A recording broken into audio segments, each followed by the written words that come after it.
começando aqui os trabalhos, para quem não tem vindo, né? Tem gente que vem todo sábado, então já vai saber mais ou menos o que eu vou falar, mas para dizer que essa exposição tem a curadoria da Bia Lessa e foi, né, pensada, concebida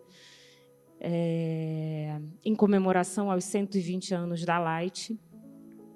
E aí o desejo um pouco é que esses encontros que acontecem aqui dentro da instalação, né, esse foi o nosso desejo, é que eles não sejam encontros que teçam reflexões sobre o que a gente já está, né, experienciando e vendo aqui, mas sim que acrescentem outras camadas de reflexão. Então, a ideia um pouco desses encontros é essa.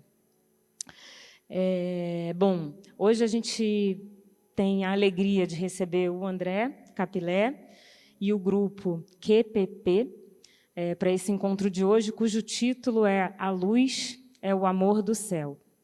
Então, eu vou brevemente apresentar os dois. O grupo não está aqui do meu lado, porque eles já estão aí, mas eles vão vir logo a seguir, depois que o André falar. Então, a ideia, a gente começa com o André e depois os meninos vêm. Mas eu vou apresentar, enfim, por protocolo os dois, e aí a gente começa assim, pode ser? Então, o André Capilé, que está aqui do meu lado, é professor de literatura brasileira na UERJ, poeta e tradutor, e seus livros mais recentes são Muimbu, Azagaia e Infenso. E o grupo QPP, eles estão tocando juntos pela primeira vez, né? O grupo QPP, formado no Rio de Janeiro, dentro do coletivo Free at Last, trabalha com improvisação livre e música indeterminada. De formação e instrumentação variada, interpretam e executam peças contemporâneas de nomes como Karlheim, não sei pronunciar, Stockhausen, Koyreuter e Pauline Oliveiros, além de composições próprias dos integrantes. Então, a ideia um pouco é que a gente ouça o André, converse um pouquinho e depois a gente chame o grupo QPP. Tá bom? Então, bem-vindo, André. Fica à vontade. Acho que você está com o microfone. Estou aqui. Boa tarde às pessoas que cederam seu tempo para poder conversar e ouvir, e diante do que está exposto também ver e frequentar esses outros fios todos que de imediato me levam a lugares muito específicos.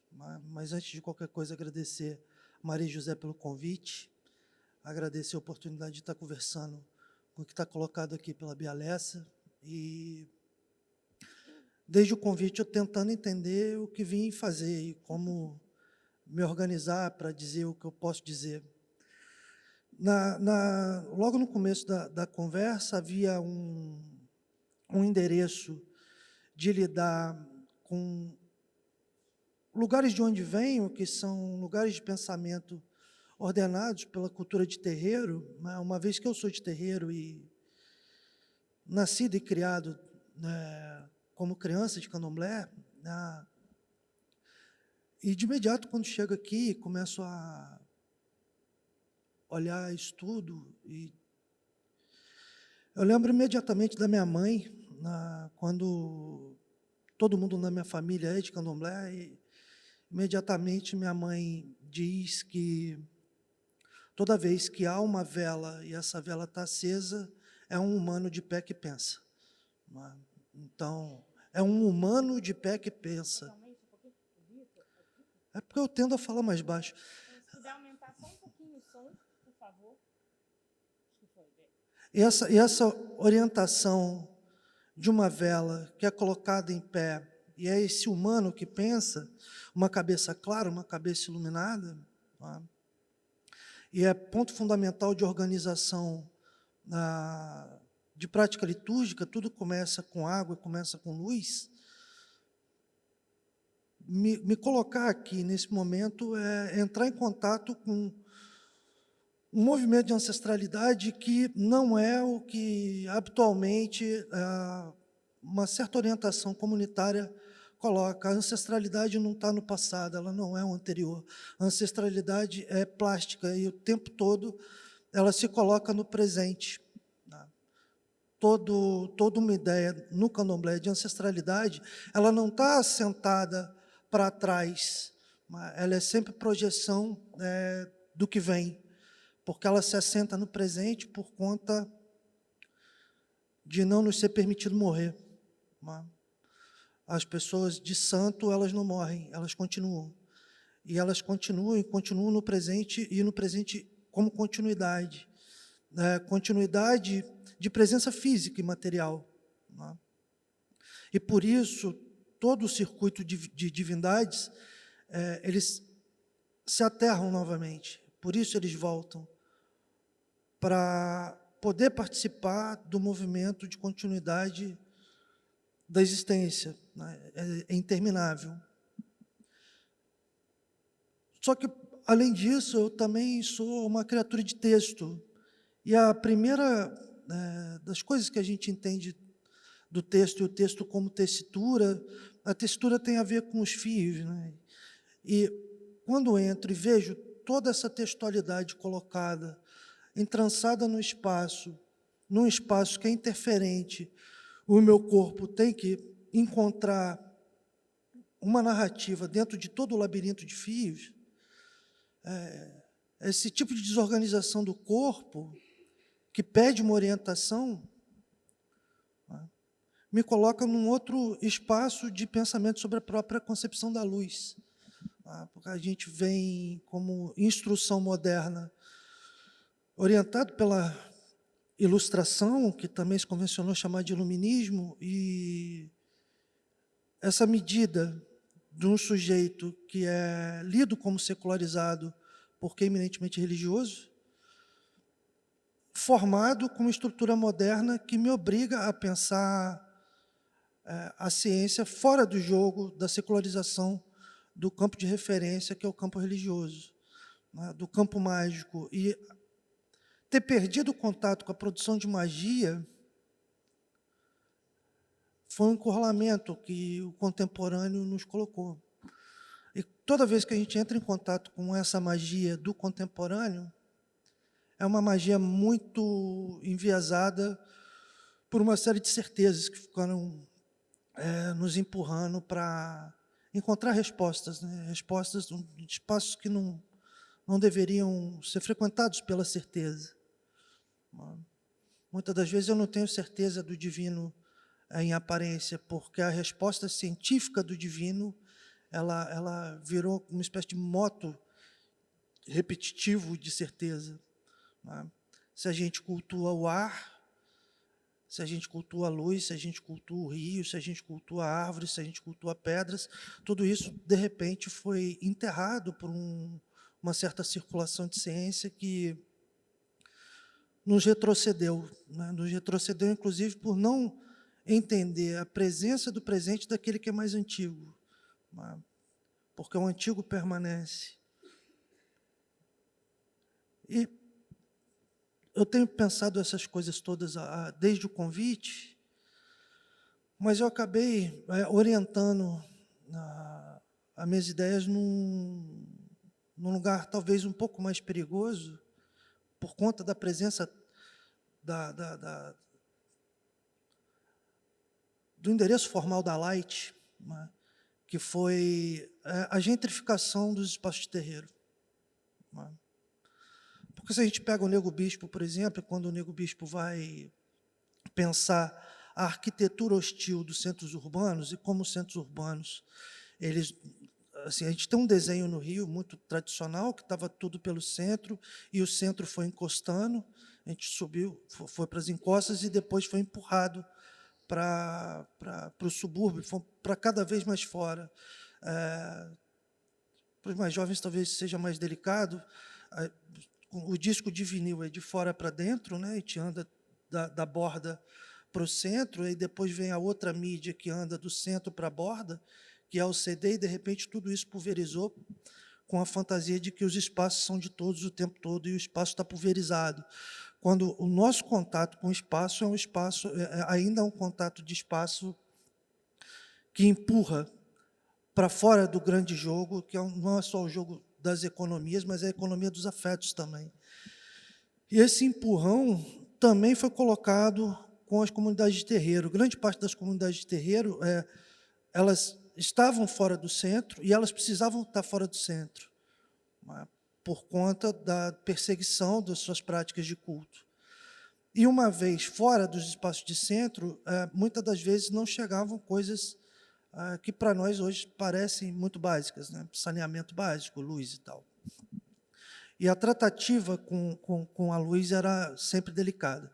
Aí, voltando no bispo, o bispo, quando vai ler todo o processo de gentrificação e de como os centros urbanos se colocaram, e essa urbanidade deixou de pensar o terreiro como produção de sentido comunitário do quintal, e o quintal é expansivo como horizonte, e não na horizontalidade, horizonte no sentido de horizontalidade, e não na verticalidade, que é o que a gente começa a ver as comunidades funcionando para crescer, elas começaram a crescer na vertical, mesmo nos subúrbios.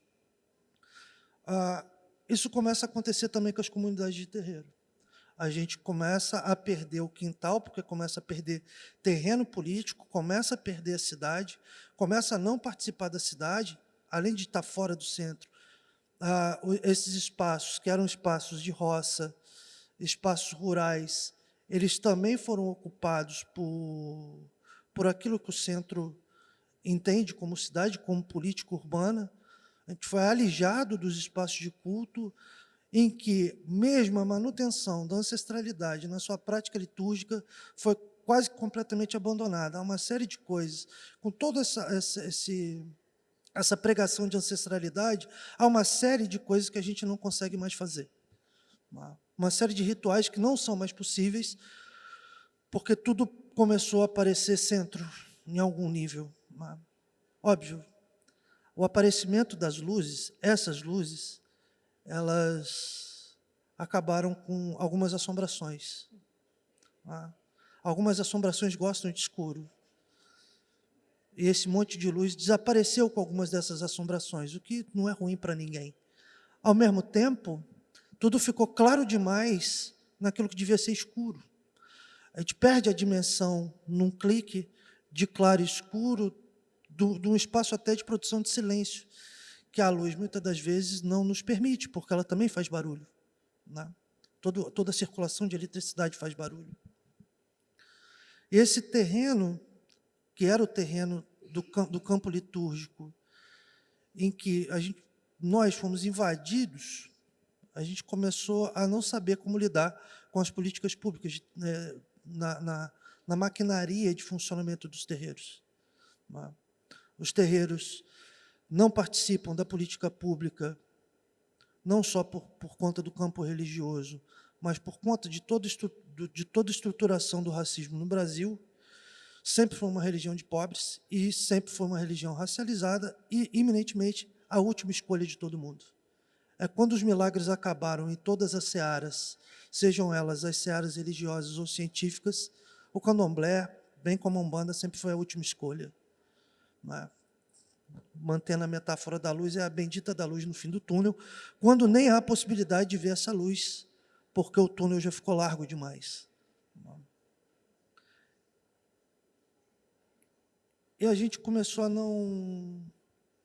a se desorientar como produção de sentido. Porque toda possibilidade de inserção, ela sempre foi carregada para lugares ainda de exotismo, ainda de uma percepção que não é a percepção de fato do que são liturgicamente essas casas de santo, que elas produzem comunidade, porque ao fim e ao cabo é produzir comunidade. Então, esses fios que parecem que levam para lugares difusos, dentro do labirinto de sentidos, que liga a cidade inteira, seja ela na superfície, seja ela subterrânea, muitas das vezes, apesar desses fios chegarem até lá, nunca conseguiu-se, de fato, realizar lume sobre a produção dessas comunidades. Tanto no sentido de formação de pessoas, como formação de ferramenta, como formação artística, como formação de discurso.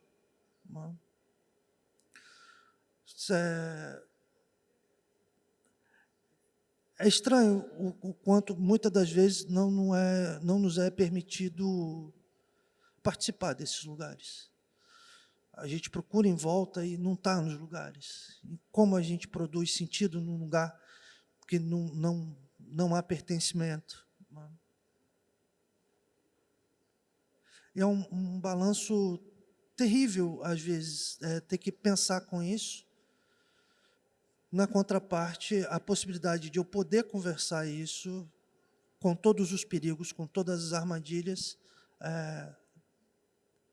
produz outro sentido de iluminação para coisas que estavam no escombro. E quando a gente pega o título do que foi proposto, é possível, pelo menos para mim, não pensar em pelo menos duas divindades imediatas, que são divindades elétricas e divindades do fogo também, que é o casamento aéreo de Yansan com Xangô. E de como esse casamento se opera como máquina de guerra.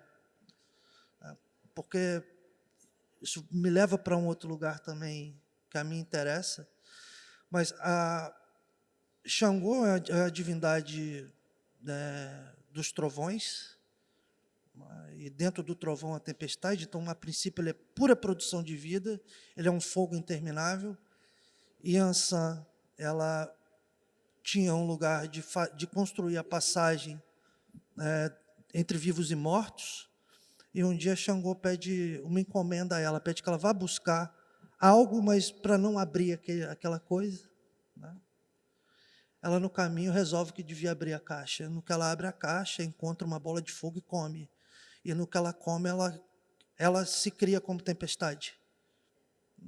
E no que ela se cria como tempestade, Xangô se enfurece, porque, afinal de contas, ela comeu a encomenda, e eles entram em contenda. Então, toda vez que a gente olha para o céu, e olha para o céu escuro, e esse céu escuro começa a produzir luz, em alguma medida é como se fosse um encontro de Xangô e Yansan, tanto a produção de luz quanto a produção de fogo. E o quanto esse equilíbrio entre o mais terrível e o menos terrível, entre a iminência da tempestade destruidora e também, ao fim e ao cabo, que alimenta com água toda a produção de sentido na Terra. Lidar com esse tipo de dubiedade que não foi previsto na arquitetura urbana, uma vez que as encostas subiram e depois asfaltaram as encostas, e toda a água da tempestade ela não fica contida na terra, ela desce como cascata, e o mar não comporta, o rio não comporta. Em particular, quem vive no rio percebe isso melhor, do quanto a água da chuva é democrática. Ela alaga a Gávea e impede que meus alunos do subúrbio cheguem na UERJ. Porque tem uma letra do Fred 04 do Mundo Livre S.A., que eu acho brilhante nesse sentido, que diz que a natureza é terrorista, e a natureza terrorista é a estratégia de Deus. A gente foi empurrando o mar da Carioca até o fim do aterro do Flamengo, esse mar todo vai voltar. A gente saiu enterrando os rios, e esses rios vão voltar. A gente asfaltou todas as encostas, e as encostas não vão segurar mais a água que desce, e a água toda vai jorrar para lugares imprevistos, e quando se vê, a gente não consegue mais estar com mobilidade dentro da cidade. Isso serve entender o campo de natureza, e é isso que o Nego Bispo está tentando dizer, da nossa pouca relação com os espaços de natureza, porque a gente desaprendeu a conviver com o espaço de natureza, o quanto isso nos monstrifica. A gente vai virando monstro do próprio processo daquilo que a gente ainda convenciona chamar de humano. E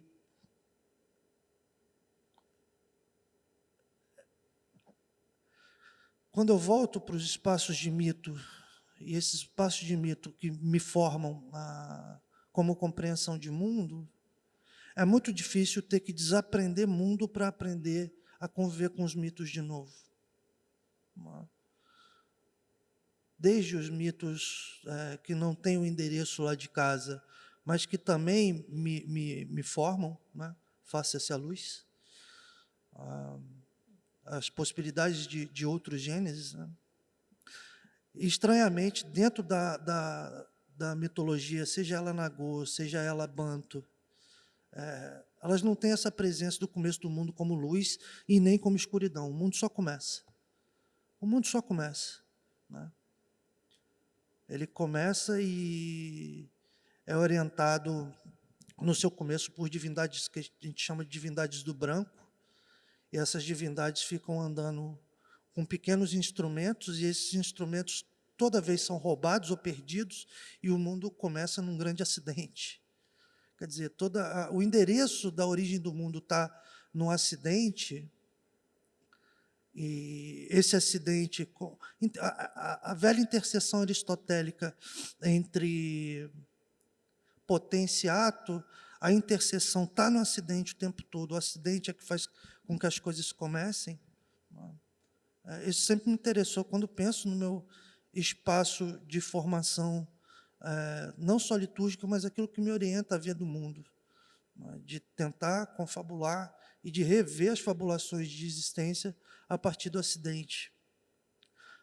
Do quanto a produção de luz também é um acidente, o fogo é um acidente, seja o acidente natural, seja o acidente provocado no atrito entre pedras ou no atrito entre madeiras. Né? E depois ter que aprender a como elaborar isso, a ter controle e a ter que fazer com que a natureza seja forçada a um certo controle, um controle de domínio. Eu torço para que eu ainda consiga perder o controle, porque o tempo todo eu fico tentando controlar uma modalidade de discurso, tentando controlar uma orientação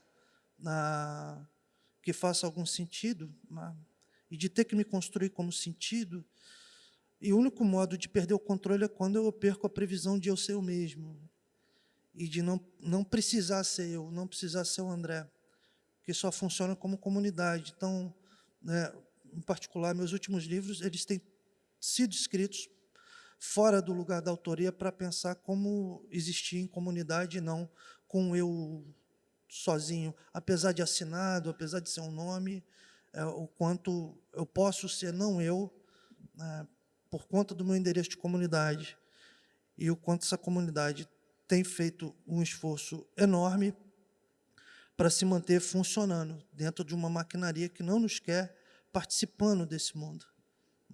Seja ela com uma orientação religiosa, seja ela com uma orientação racial, seja ela com uma orientação de classe. Eu acho que, desde o convite, é o que eu estou pensando. Na verdade, são várias pontas, sparklights, assim, várias faíscas, né, daquilo que você me propôs. Eu preferi ficar com meus acidentes e não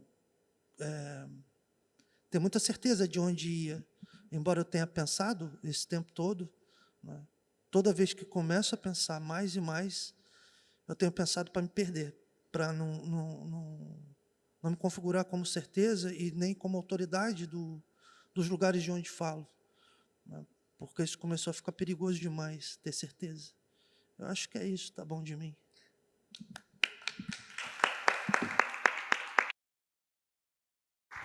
Obrigada, André.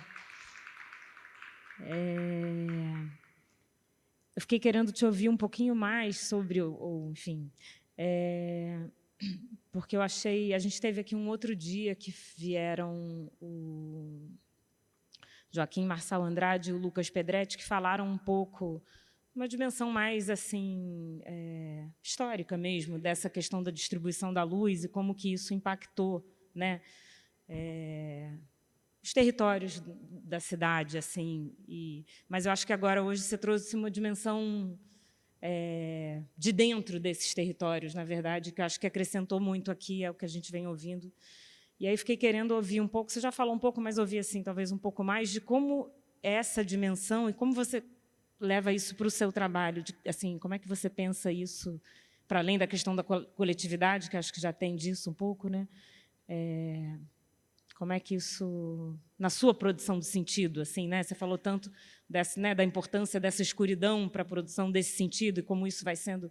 Então, de que maneira isso opera na sua... Se alguém quiser fazer pergunta também, pode só levantar a mão que ele leva o microfone, mas enquanto isso a gente vai ouvindo. Voltou? Voltou.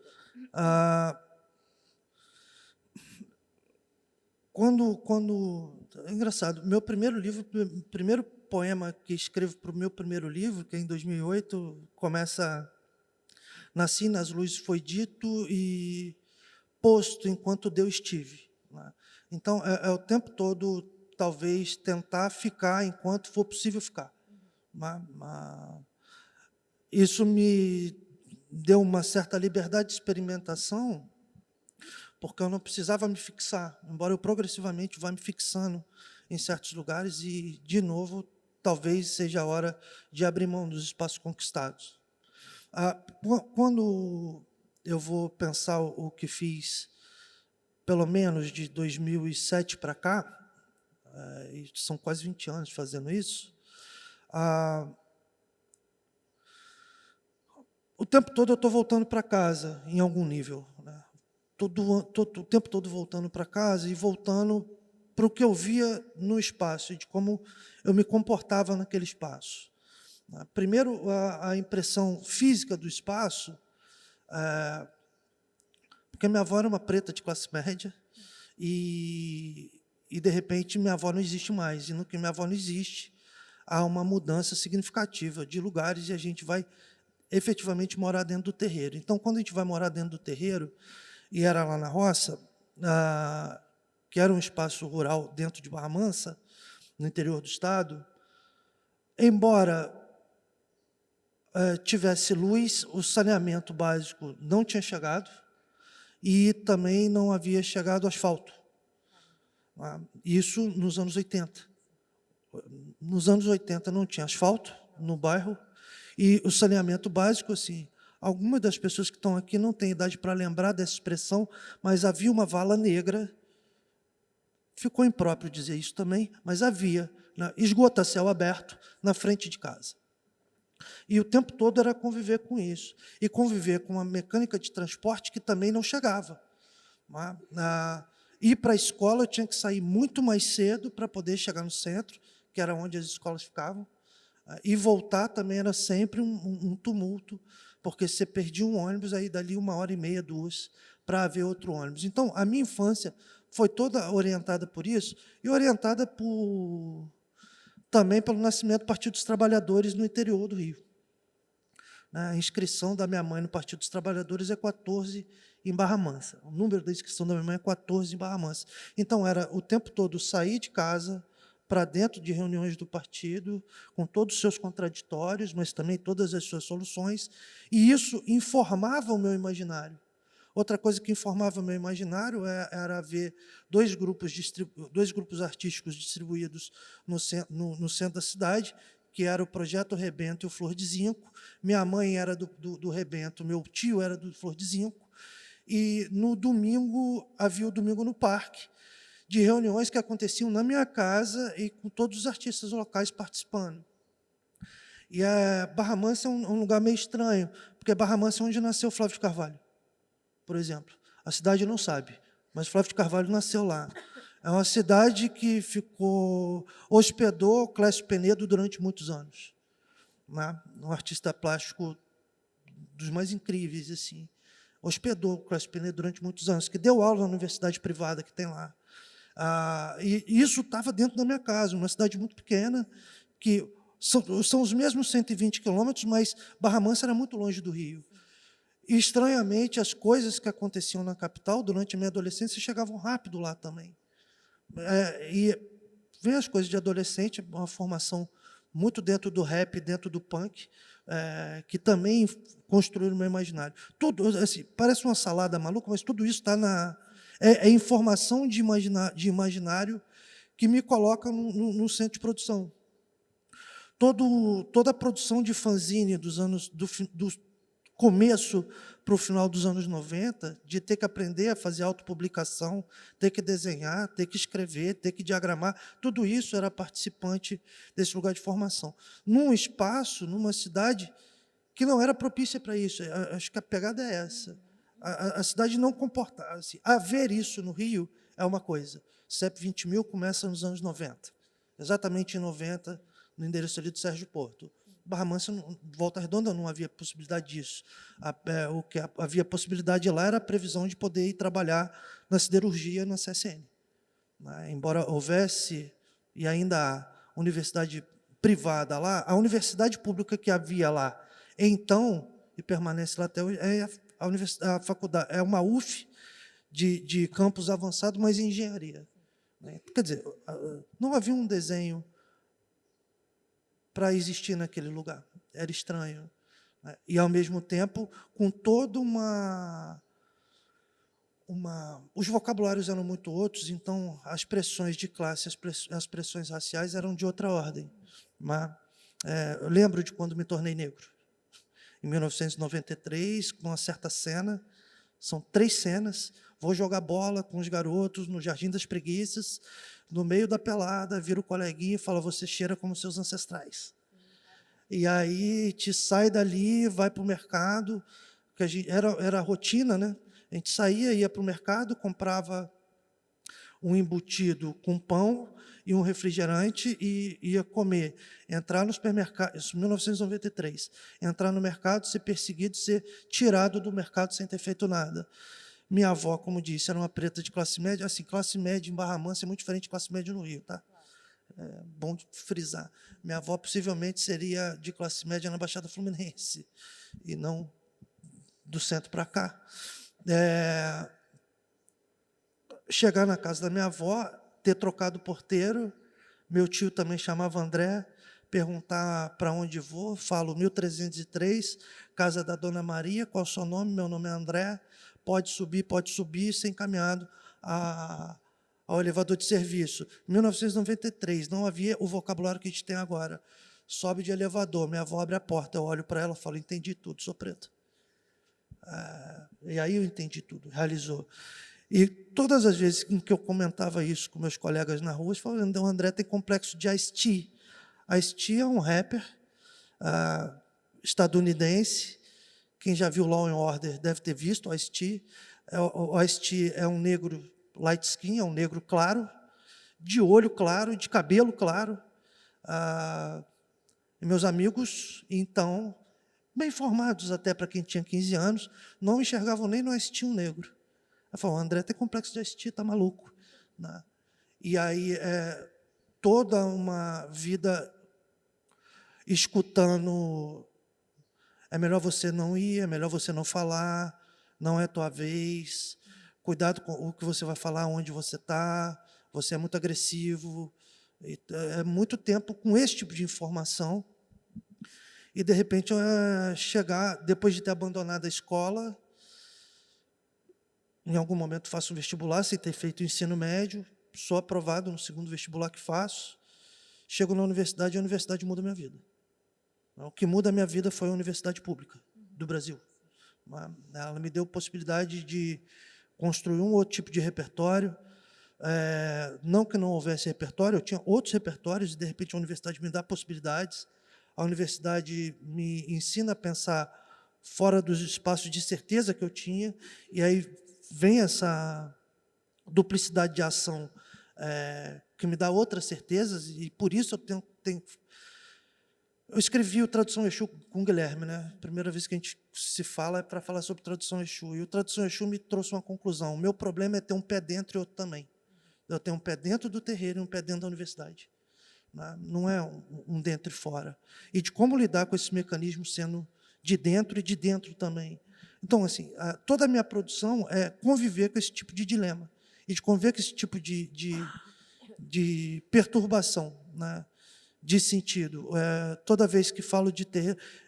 Hoje eu estou comportadinho, mas normalmente eu brinco que dentro da universidade eu falo rua, e na rua eu falo como universitário. Né? Tentando estabelecer o jogo, mas não ser um jogador no jogo. é de eu fazer meu próprio jogo. Eu sou o jogo. As regras, elas precisam mudar o tempo todo, né? As regras da etiqueta, de como usar os talheres à mesa, de como estar me comportando com as pessoas, porque deu um momento que ficou muito difícil só entender que não era a vez de falar e o modo de falar ser sempre complicado. Então, toda a minha produção ela é a convivência intensa com esses dilemas, que são dilemas de criação, dilemas de formação, formação tanto religiosa quanto acadêmica, formação tanto com meus amigos quanto com as pessoas que eu só admirava de longe. Ter vindo fazer pós-graduação no Rio, por exemplo, foi assustador, porque as pessoas, eu só conhecia essas pessoas de papel. De repente, as pessoas eram pessoas, algumas nem tão boas pessoas, né? Mas outras incrivelmente pessoas. Esse tipo de mundo é um mundo que era como olhar na tela ali, né? É difuso, assim, você não consegue identificar bem e até onde dá para ir. Eu não sei se te respondo, tá?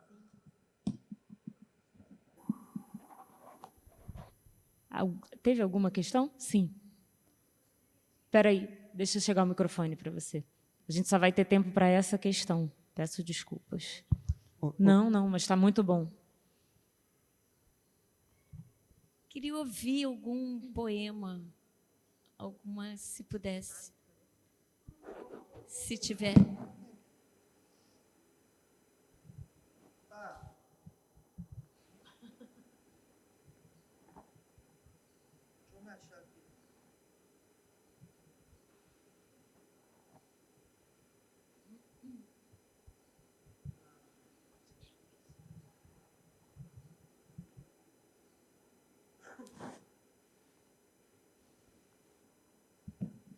Eu vou ler um poema que abre o Azagaia.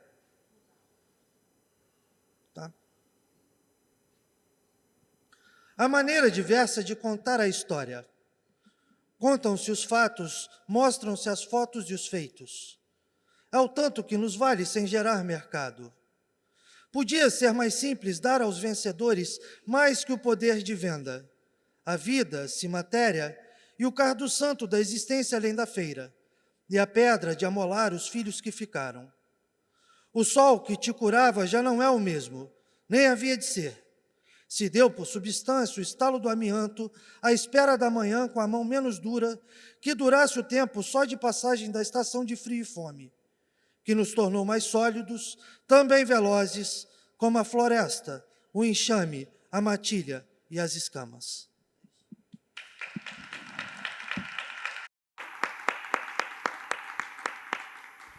Obrigada, André. Muito obrigada. Foi muito bom poder te ouvir.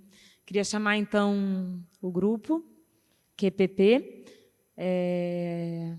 Acho que o José Meckler quer falar alguma coisa antes? Tá, eu tiro, então. Senta você aqui para você poder falar. A gente vai assistir. Tira 3? Pode ir. Não, para o pessoal ir vindo.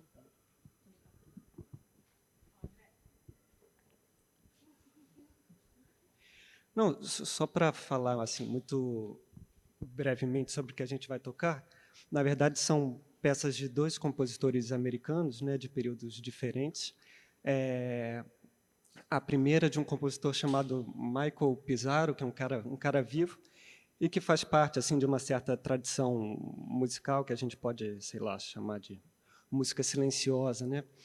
E em parte por uma série de talvez por uma certa aparente ausência de acontecimentos, por um interesse assim sempre num certo limiar do que é som e do que é silêncio, por uma escuta no limite do audível sempre, e por uma fronteira assim por uma percepção fina da passagem do tempo, né, no interior do espaço musical. E eu acho que tudo isso, assim, de alguma forma, faz com que o interesse maior que as peças não sejam exatamente sobre o som ou sobre um som, a partir do qual muitas delas se estruturam, mas sobre o tornar-se desse som, né? Sobre o aparecimento, sobre os aparecimentos sucessivos de um som. Eu acho que tem um pouco a ver com isso. E a segunda chama-se Chambers, do Alvin Lucier, que é um cara que fez muita coisa, pensou muita coisa, mas, em boa parte das coisas que ele fez, tem uma certa investigação sobre uma natureza dos espaços acústicos, né, de como os espaços soam, um pouco isso. E esses espaços podem ir desde uma sala até uma concha do mar, um vagão de metrô, um bule de chá, um vaso, um estádio de futebol ou a palma da mão, né, que pode ser pensada como um espaço de ressonância, nesse caso.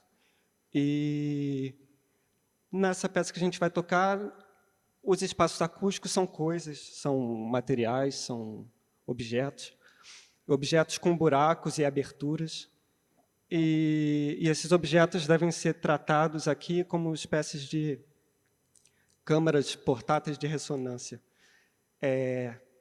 E a relação nossa, de cada um de nós, né, com essas câmaras portáteis de ressonância, gera uma espécie de ocupação do espaço, de coreografia semi-aleatória, talvez, determinada a partir de uma série de critérios de escuta. Então, é um pouco isso. Na segunda, a gente vai andar por aí.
Bom, queria agradecer muito a participação do grupo, QPP e do André Capilé, no dia de hoje. Muito obrigada. Agradecer a todos vocês que vieram. Dizer que sábado que vem a gente está aqui, vai ser às 16 horas, com o curador e crítico de arte Luiz Carlos Osório, que é um antropólogo do Felipe Susequim, às 16. E agradecer também a toda a equipe que está aqui todo dia para manter a exposição e as conversas, Camila Ribeiro, José Mecker, Flavínia Vitória, Vitor Kruger, Márcio Padilha, Luana Della Cruz, Vitor Vieira e Carlos Marques, do Nascimento Morim. Obrigada, gente. Até sábado que vem.